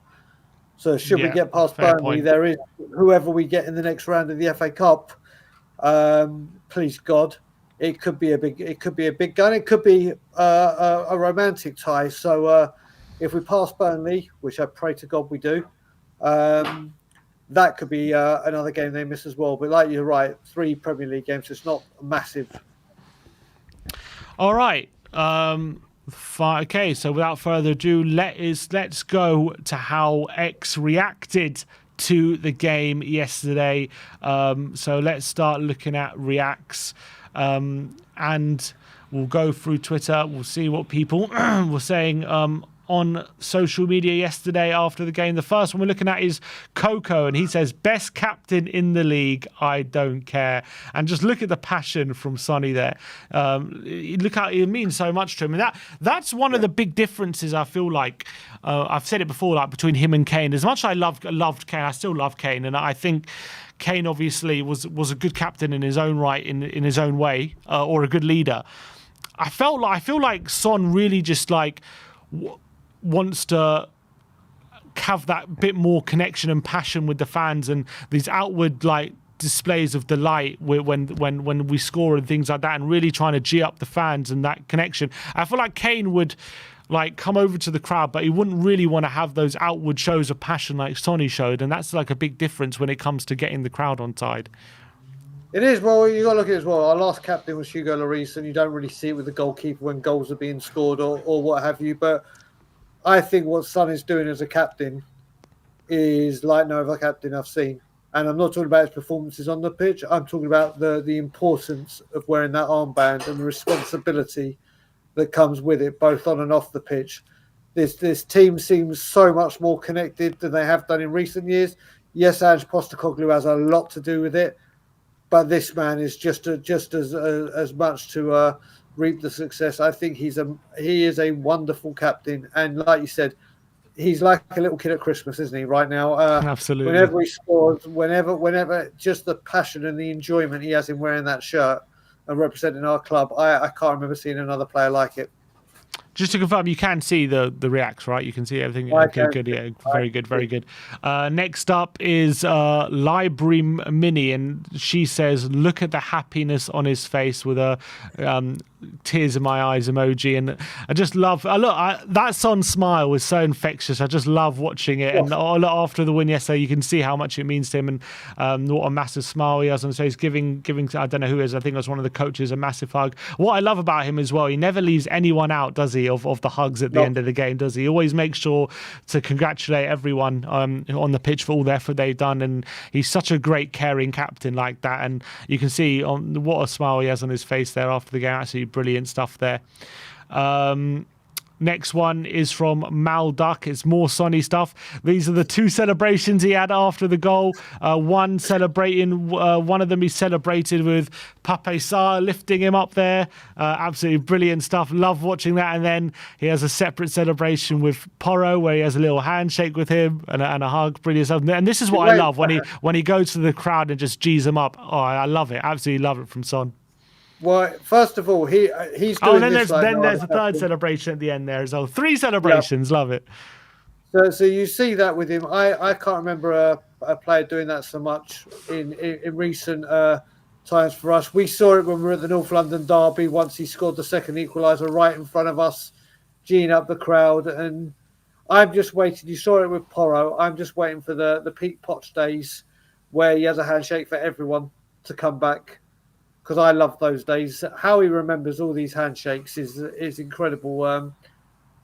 Just such a great leader. Yeah, that video has seemed to have buffered, so we'll move on. Barnaby, THFC Barnaby says, I don't think that's not the Barnaby who was in the studio, it's a different Barnaby, I think. He says, Guillermo Vicario is statistically the league's best shot stopper, by the way, and he's showing a stat off the back of yesterday. This is post shot XG, which is a stat which basically measures how many goals a keeper has prevented this season. And there's Vicario sitting right at the top of the tree. 5 goals from XG he has prevented this season, which is more than anyone else. And I think that just goes to show as well how crucial he has been to earning us points with his shot stopping. So absolutely astonishing stuff from Vicario, and obviously we've given him a lot of praise, and he just deserves every bit of it. 100%. What more can you say apart from that stat? Look at the people he's above. Look, Alisson to me is the best goalkeeper in the world, and Vicario's now pushing him. All right, it's only been 18 games in the league, but if this is what he's doing to begin with, he's only going to get better and better. And to be there right now is an incredible achievement from him, and well done, Vicario. You've been magnificent. Yeah, completely agree with that. Next up, we have again Library Mini says, if I was the ref, I would just give him everything he wants. And this is Son. This is Son talking to the referee after the goal was given. I think for that was then ruled out. He was saying, look, that's clearly a foul. He's like in complete shock. And obviously the VAR did end up going to the screen and ruling it out. But you can see Son, look at that expression on his face. When you see that Son expression, you can't help but ruling out the goal, surely. I think that's him with the linesman actually saying, how can you not give that foul? Simeon, I'll tell you now, and you'll soon get to see what I'm talking about. When you become an uncle or a parent and you say no to a child about a bar of chocolate in the shops or getting something, and they give you those eyes that you just can't refuse, you're just like, oh, go on then, I can't take. That's exactly what that look is. That's exactly what that look is. You'll get to know that look very, very well in the next few years. Please, God. I hope so. But there's Human Son. The end did up getting the decision in the end. Tottenham Marsky saying Tottenham Hotspur Football Club are 4 points off the top of the Premier League in an injury crisis, and that's the mood he's in. Absolutely brilliant stuff. There is Ronaldo, just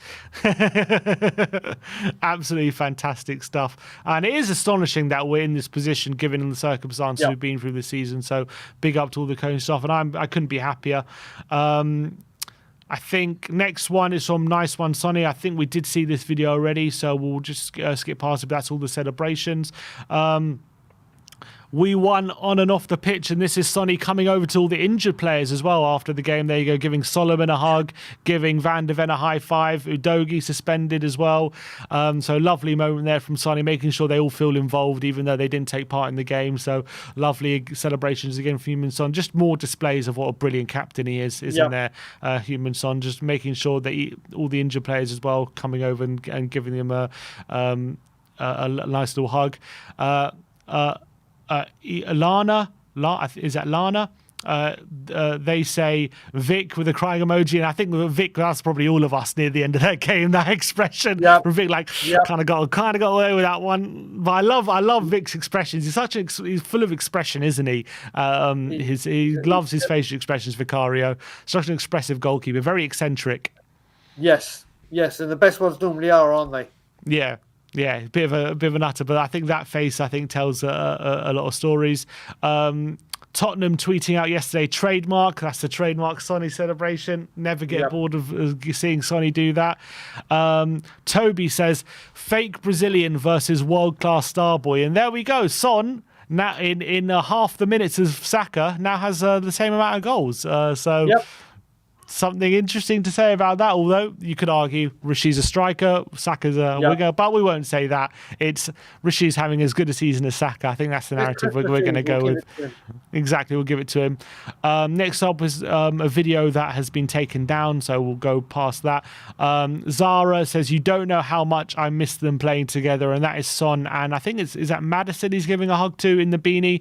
I think they're having a nice embrace there after the game. And look, you got to remember, what amazing link up they had at the beginning of the season. Those two, remember, it was incredible the link up they had. So definitely missing that at the moment. So can't wait to see them back on the pitch together. Brilliant seeing that, having that embrace. Spurs OTM says huge tackle from Cuti Romero, and this was his tackle on Calvert-Lewin in a crucial moment. We were at 0-0. That was during the at that game. So that moment was look. If Everton would have gone 1-0 up, it's a different game, wasn't it, Brian? So that moment was absolutely vital. 100%. And again, it's such a brilliantly timed tackle. It wasn't rash. It was just bang on the money. You had to get it right. And I don't think enough's being made of how good that tackle is. Yeah, agreed. It was a really, really crucial moment for him. Clara says, another day, another Vicario reaction meme. And that's the reaction we saw before. But yeah, absolutely crucial. No context Tottenham. A bit of shithousery on Danjuma doing his celebration with the ball just not going over the line. Doing his snake celebration. Absolutely fantastic stuff. Rob Daly tweeting out, this was Santa. He was standing just in front of the cockerel just before kickoff. So, and what I love about it was, even though Santa usually wears red, this was Spurs kitted him out in a blue Santa costume. So big ups for Spurs for adjusting Santa's costume for that. Or was it just a random person and then people started pointing up? Obviously, Spurs arranged it, but no, it was they didn't announce it. It was just happened just before kickoff. They just showed it, and they just had plonked him right in front of the cockerel. So that was a great moment with a couple of flags there. There was Blue Santa. Pedro Porro, this was his first half. 6 out of 6 ground duels won, most take-ons completed, most tackles and most possessions won, and he wasn't dribbled past one. So Porro, Squawker saying he had a very good first half, so big up to him. I think he deserves that. United Spurs of America saying all Spurs fans today, and this is Vicario make a crucial save, but they zoomed in on one very concerned fan in the background there, and I definitely think that was a lot of Spurs fans during that game yesterday watching that moment, but thankfully we did get the win in the end. Spurs pictures that go hard, that go hard. This was Richarlison and Son together celebrating, I think it was Sonny's goal. Brilliant picture that is. Love the expression on Sonny's face, and look at Richarlison going to celebrate with him. Absolutely brilliant. THFC report saying Son Heung-min and Danjuma at full time yesterday. Look, easy to forget Danjuma playing for us last season, so Son embracing him at full time. It was nice for them to have a little moment at full time with him together yesterday. You know what? It's got to the point now, Simeon, that if you don't get a hug from Son, something's gone wrong. Something's gone wrong. If you don't get a hug, probably the postman at his house, the milkman, just everyone. He is the most friendliest guy I think you could ever wish to meet, from what we see and what we hear. Yeah, completely agree. Next up, SBTR77 says, we did it for them. And that is Madison, Van de Ven and Bentancur in the clouds. It's as if they're like, exactly, they're watching us from above, giving us their best. And I can't wait for them to get back into the team as soon as possible. Spurs Rev saying Rishi with a fire emoji, and obviously that was him celebrating. He didn't obviously do his pigeon celebration out of respect for Everton, which is fair enough, but there's a picture of him celebrating, almost apologising for scoring against his former club, but big up to Rishi yesterday. Did you see as well, Tim? Did you see as well when he went over to the Everton fans at the end and spent some time with them? He literally walked over to the Everton fans after the game, spent 3 or 4, or it looked like a few minutes, just clapping them, applauding them, saying thank you. They've never. I didn't notice that. I didn't notice that. I didn't see that. He went over. There's a few videos of it circulating that he walked over at full time and properly, like Harry Kane used to when he used to walk around. And literally went over to the Everton fans and made sure he said hello to them or goodbye to them, whichever way you want to look at it, which was a really nice touch from him. Yeah, absolutely fantastic from Rishi there. Hotspur related saying Erling Haaland is now the only player to score more Premier goals than Tottenham captain Heung-min Son this season in 11. So look, he's having a brilliant goal scoring season. So great to see him back in goal scoring form after last season, had a bit of a, it's still 10 Premier League goals, but by his standards, definitely had a bit of an off season in front of goal. So fantastic to see him, back at the top of the scoring charts where he belongs. The Spurs watch says Merry Christmas, and just a picture of the ball. Look how close that is to going over the line. Absolutely astonishing, but thank God the inches is what counted yesterday, so brilliant stuff.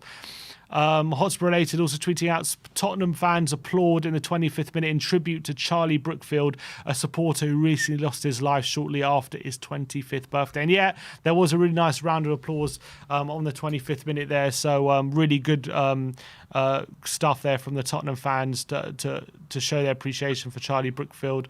May he rest in peace. Spurs Express tweeting out a picture of Van de Ven and James Maddison after the game on Instagram yesterday. Great picture of them too. I love that the injured players are getting together and watching the games together, and that really does warm my heart, thank God. Spurs Watch tweeting a picture of McNeil stamping on Sarr. Should more have been made of that during the game? I didn't really notice it, but was that something that the commentators picked up on during the game? I can't recall it, mate. To be honest with you, I can't recall it. Obviously, the Scotland Yard was rammed again yesterday, so during the game there's loads of digging and talking. So the commentator is on, is whether you can hear it or not. But I can't recall that moment. Yeah, me neither. I don't remember it, but maybe. Sorry. Yeah, I mean, that picture doesn't look great, so maybe that's something VAR should have looked at. Squawker Live saying Emerson Royale, his stats versus Everton: most duels won, most interceptions, most possessions won, most fouls won as well. No Udogi, no problem. And look, I think again Emerson deserves a lot of praise for what was a really good performance yesterday. Yeah, good stuff. Danny tweeting out saying, I'm loving Big Ange instead. Merry Christmas, everyone. Tottenham are top 4. And there's Big Ange, showing his appreciation for the supporters yesterday, which he has been doing, every home game this season. And what a connection he's got with the fans. And he's absolutely loving every minute. You can see it, isn't he? How he celebrates. And I think he's grown to love that song, I'm loving Big Ange instead as well. It's a really brilliant moment always when that song comes on post-match. So really good stuff there.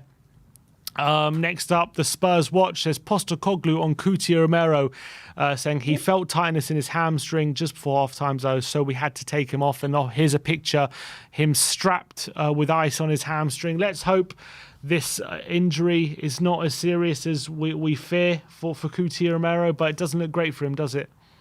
No, it doesn't. It doesn't look good. But I'm also thinking, if it was that bad, wouldn't they have had him getting assessed at the hospital straight away? Would they have kept him out? Would they have asked him? It was stupid to keep his legs covered up and put joggers on, or just something to keep the rest of his legs warm.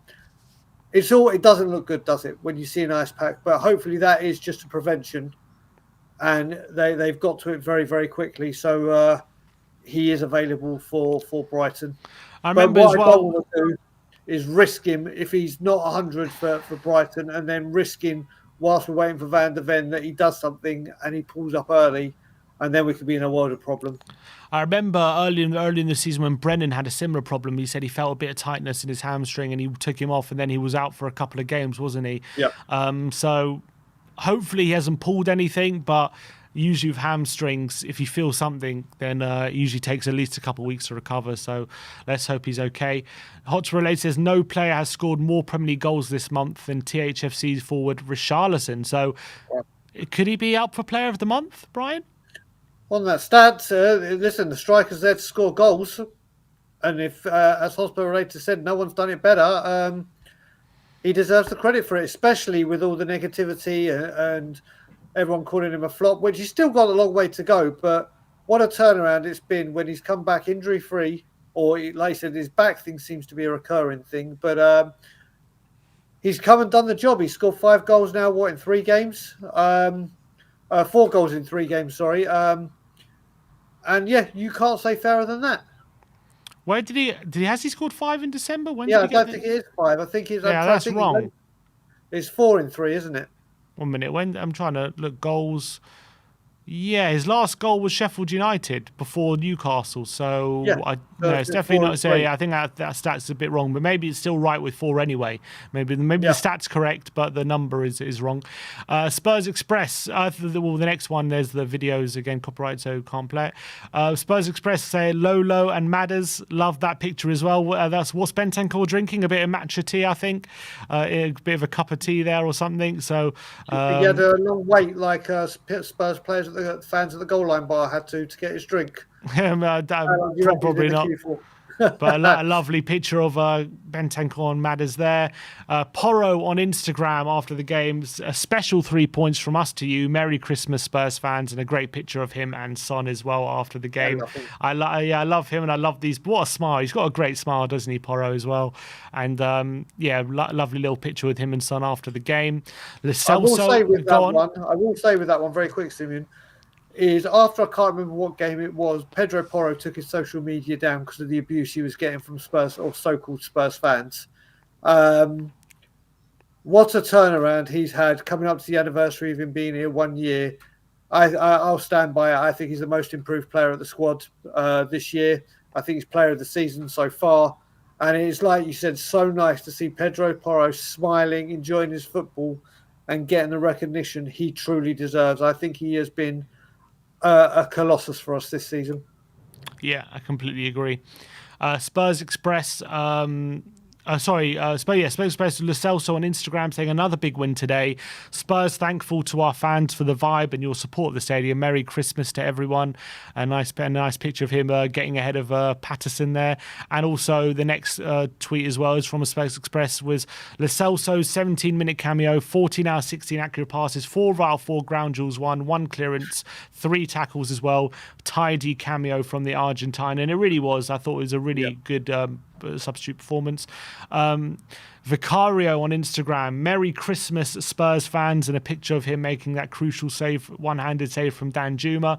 Brilliant stuff. Nathan Clark saying, I need a lie down after that. I think we all needed a lie down after that one.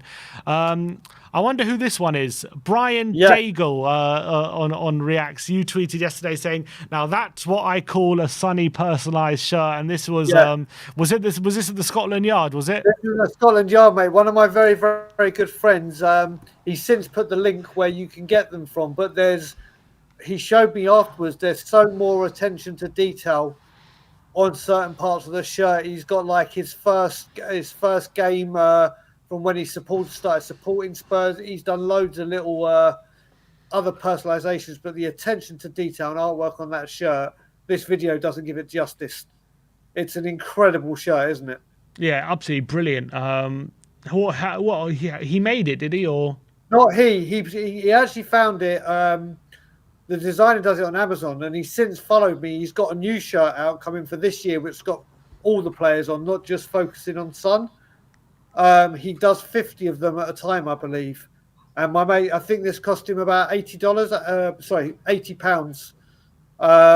That's really good, though. I kind of want one. Yeah. That's a really nice shirt. Look at that. I'll send you the link to where you get them from. Yeah, send me a link. I might look into ordering one of these. I'll WhatsApp it to you. It's the attention to detail, and like I said, he leaves little bits available where he says what, like you're supported Spurs since, and you put in the date of your own, and he'll add those little touches to it. It's an incredible shirt, up close and personal. Yeah, it looks real fine, and so maybe people can check that out. BR Football says the end of Tottenham versus Everton. Yeah, I think that was all of us just holding our hearts as Robert Downey Jr. there. Absolutely fantastic stuff. Cho says, what is Son cooking? And there's a nice little bit of skill here from Son into Brennan Jones. A lovely little move there from Sonny. Good stuff there. Whoa, see you later. Tottenham Hotspur tweeting out what it means with a white heart emoji in their Son. Look at the passion there. Oh, look at that. How unbelievable from him and Son. Next one is from MU, says Premier League player stats. This is goals, and this is Son now. He's up to 23rd now in the goal scoring charts, overtaking Ian Wright in the goal scoring charts there after yesterday with his goal. Really on the heels now of Raheem Sterling and Steven Gerrard. So hopefully it won't be too long till he hits the top 20. Yeah, I don't think it'll be that long. So I wonder who is 20th and what the actual target is. Yeah, I'll have to look at that. But Yeah, he's but mate, it's still an incredible feat from Sonny, and to take it. Listen, love him or hate him because of who he played for. To take over Ian Wright, who was a predator, yeah. who was one of the greatest strikers I remember watching. That's a big thing. That's a big thing. Well done, Sonny. And also Sterling as well, considering Sterling's been in the Premier League longer and has been Yep, in the Premier League the whole time, to be catching up on him is very impressive because yep, he scored a bucket load for City, Raheem Sterling. So he that's did. really, really good. Statman Dave says Human-Son has scored and assisted 15 goals so far this season. Only Haaland and Salah have more, and only Watkins has as many in sublime form. And yeah, look, he's one of the form forwards in the Premier League at the moment. Human-Son, absolutely brilliant. Can't wax lyrical about him enough. Nam Pyong, just with a load of question marks. Somehow Emerson found himself with his shorts down at one point. I don't know what happened there, but Nice. he's showing off a bit, I think. Let's say Emerson Royale. I'm not sure how that happened. Spurs Express was Human-Son after the game says, I'm very grateful, very lucky to be in a Spurs shirt. I'm the luckiest man in the world to have this support behind me, our captain. And what a man. He just loves the club, doesn't he? And since, after Kane Lee has left, like to have someone like him spearhead being the face of the club, I just couldn't be happier with someone like him. And that's it. That's the last one. Go on. Just very quickly add to that. I mean, people seem to say, first of all, the thing you got to love about Human-Son is whenever, like Saudi Arabia came out in the summer, straight away Human-Son comes out and says, "No, I'm staying at Tottenham." He tells straight away, "I'm not going to let any Spurs fan listen to this nonsense. I stay at Tottenham." But you've got to look at everything this man does. And people say, do you know what? Why have none of these big clubs come into him? I think it may be. I think loads of people have inquired to his agent and said, listen, we're stiffing around, we're interested. And he's probably said, don't care, I stay at Tottenham. Because every time there is a bit of concrete, the rumours that start growing, he flattens them straight away. I think people have come in for this player, and Human-Son is absolutely out of the question. I stay at Tottenham Hotspur. And the reason he's got this incredible support, not just because he's a magnificent player, it's the loyalty he's shown. Loyalty is few and far between in football nowadays, and this man leads by example in that department. Yeah, absolutely agree. But look, Brian, that is all for Reacts, and that is all for today's live stream. A solid 2-hour stream post-match for you guys. I want to thank Brian Daigle yet again for giving up your time and helping me with the stream today. It's been an absolute pleasure having you on the stream and going through all the post-match stuff. The clips will be out later on today, so stay tuned for all of that. We'll see you all very, very soon. I want to thank everyone for joining me in all the comments and all the interaction for the stream, but we'll see you all very, very soon. Brian, thank you once again, and we'll catch you all very, very soon. Like, subscribe and comment, and as always, come on you Spurs.